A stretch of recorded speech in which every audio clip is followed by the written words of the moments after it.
दो तरह की व्यवस्थाएं होती हैं। एक को हम कहते हैं तानाशाही, एक को कहते हैं लोकतंत्र। दो अभी चल रही है। तानाशाही वो होती है जिसमें शासन का अनियंत्रित संविधान होता है, संविधान स्वतंत्र नहीं होता है। लोकतंत्र हम उसको कहते हैं जहाँ संविधान नियंत्रित तंत्र होता है। अब प्रश्न ये खड़ा होता है कि संसदीय लोकतंत्र में संविधान ऊपर है कि तंत्र। तो वर्तमान समय में संविधान के ऊपर तंत्र हो गया है। वैसे तो लगभग सारी दुनिया में है, लेकिन भारत में खासकर है। तो अब हम यह नहीं कह पा रहे हैं कि इसको हम आधी तानाशाही माने या आधा लोकतंत्र माने, क्योंकि लोकतंत्र में व्यक्ति के मौलिक अधिकार होते हैं, वो तो हैं, भारत में भी हैं, और संविधान गुलाम है। तो इसलिए हम इसको लोकतंत्र या तानाशाही दोनों ही नहीं कह सकते हैं। अब प्रश्न ये खड़ा होता है, इसका परिणाम क्या हुआ? इसका परिणाम हुआ कि संविधान पर नियंत्रण करने के लिए विधायिका और न्यायपालिका ये दोनों स्वतंत्रता से लेकर आज तक लड़ते रह गए, किसका कब्जा होगा। जबकि वास्तव में संविधान पर नियंत्रण तो लोक का होना चाहिए, तंत्र का होना ही नहीं चाहिए। तो तब इस विषय पर बहुत गंभीरता से सोचा गया। तो ये आया कि इसका समाधान यही है कि लोक स्वराज्य प्रणाली लागू हो। लोक स्वराज्य प्रणाली में संविधान ऊपर होगा, तंत्र नीचे होगा। इसको हम 5 कैटेगरी में मान सकते हैं। सबसे ऊपर लोक, लोक के नीचे संविधान, संविधान के नीचे तंत्र, तंत्र के नीचे कानून, और कानून के नीचे व्यक्ति। जब कोई व्यक्ति है तो चाहे वह कोई भी हो, उसे कानून का पालन करना ही होगा, बाध्यकारी है, चाहे वो राष्ट्रपति भी हो। लेकिन व्यक्ति के रूप में है तो उसको कानून का पालन करना होगा। और जब वह व्यक्ति समूह बन जाता है तब वो लोक बन जाता है, और लोक जब बनेगा तो तंत्र को लोक का पालन करना ही होगा।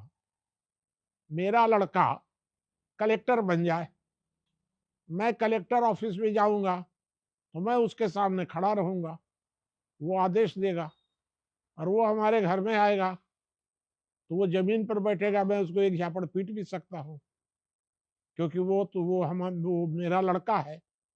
यह स्थिति हमको समझनी पड़ेगी। अब प्रश्न उठता है कि लोक स्वराज्य है क्या?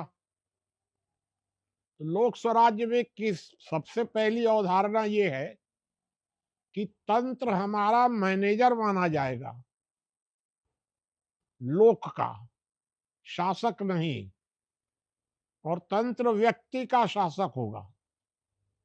कोई व्यक्ति तंत्र से ऊपर नहीं होगा।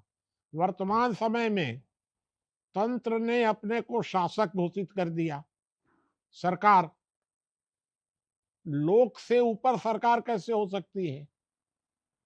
तो एक पहला बदलाव तो ये होगा। दूसरा, मैंने जो बताया कि संविधान निर्माण करने में लोक के द्वारा बनाई गई कोई व्यवस्था होगी, उसका अंतिम निर्णय लोक का होगा, तंत्र का नहीं होगा।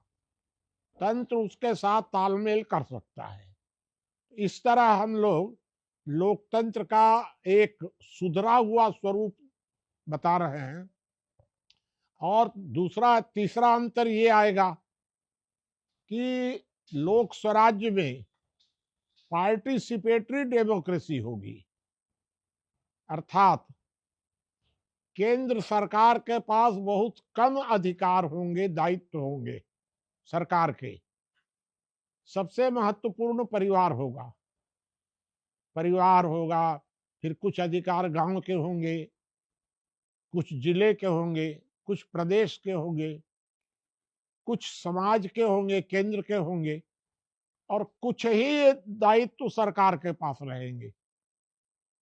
सरकार अलग होगी, केंद्र सरकार और केंद्र सभा अलग होगी। केंद्र सरकार के पास कुछ थोड़े से दायित्व रहेंगे, बस सुरक्षा और न्याय, बाकी सब केंद्र सभा के पास होंगे।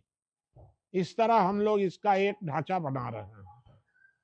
केंद्र सभा की जो नियुक्ति या जो ढांचा बनेगा वो नीचे से बनेगा। हम एक परिवार का ढांचा बनाएंगे, फिर परिवार के लोग मिलकर के ग्राम सभा बनाएंगे, ग्राम सभा के कुछ लोग मिलकर जिला बनाएंगे, जिले के लोग मिलकर प्रदेश बनाएंगे और प्रदेश के लोग मिलकर केंद्र बनाएंगे।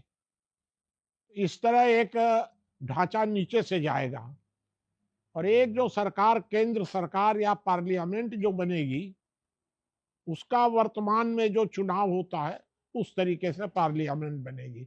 इस तरह हम लोगों ने पूरा इसका एक प्रारूप बनाया है और इस प्रारूप पर ही हम लोग काम कर रहे हैं।